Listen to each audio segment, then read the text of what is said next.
The House of Representatives, let's say Republicans in the House of Representatives yesterday pushed through legislation to repeal vaccine mandates. This is another culture war thing, right? They're really not interested in doing anything that will benefit the American people. This is a shout out to QAnon and the anti-vaxxers, these hysterical nut jobs on the far right.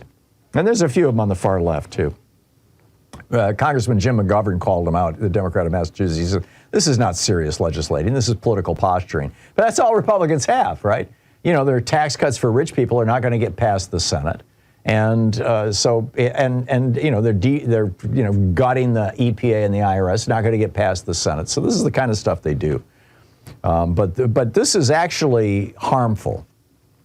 The White House came out in response to this. They said an abrupt end to the emergency declarations would create wide-ranging chaos and uncertainty throughout the healthcare system for states, for hospitals and doctors' offices, and most importantly, for tens of millions of Americans. And the White House said it would negatively impact border security policy. You know, Donald Trump back in 2021, at one of his rallies, he said, yeah, I got the shot. I was the guy who made those vaccines, and he got booed. And that was the last time Donald Trump ever mentioned the vaccines in a favorable light. And now you've got DeSantis saying that he's building a file of opposition research on Trump.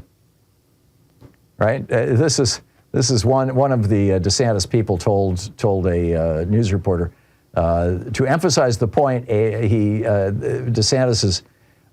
Trump has pulled together pictures of DeSantis standing over a woman getting vaccinated. He personally wheeled her to get jabbed, he says. Steve Bannon, who is Trump's former strategist and is in tight with a bunch of the cokehead far-right House Republicans, the so-called Freedom Caucus, he's telling them to pursue investigations of the coronavirus vaccines. These nasty vaccines, there's something up with them. But, you know, the public health authorities say that the vaccines have saved at least 3 million lives worldwide. At the same time that the House of Representatives voted to end mask mandates in hospitals and doctors' offices, honest to God, these people are complete idiots. At the same time that happened, a new study was just published. This was yesterday. In fact, it was reported in Forbes.com.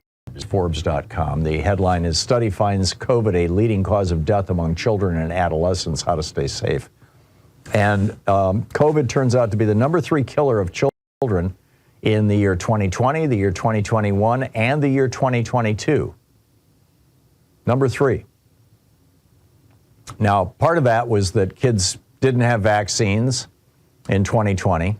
And weren't eligible for vaccines throughout much of 2021. But then in 2022, kids as young as 6 months old could get the vaccines, but a lot of them aren't because so many of them have anti-vax parents. And so now we have COVID being the 3rd leading cause of death between infants and 9 years of age. And still, the Republicans are saying, oh, no, it's just no big deal. It's not a problem. You know, we don't care about that. That's, you know, we think that vaccines cause people to mutate and turn into monsters and things. And, you know, we've been doing vaccines. George Washington vaccinated his troops. We've been doing vaccines for a long, long time. I realize it had a different name back then. It wasn't called vaccine. It was called, I forget the word, roleization or something. Pardon?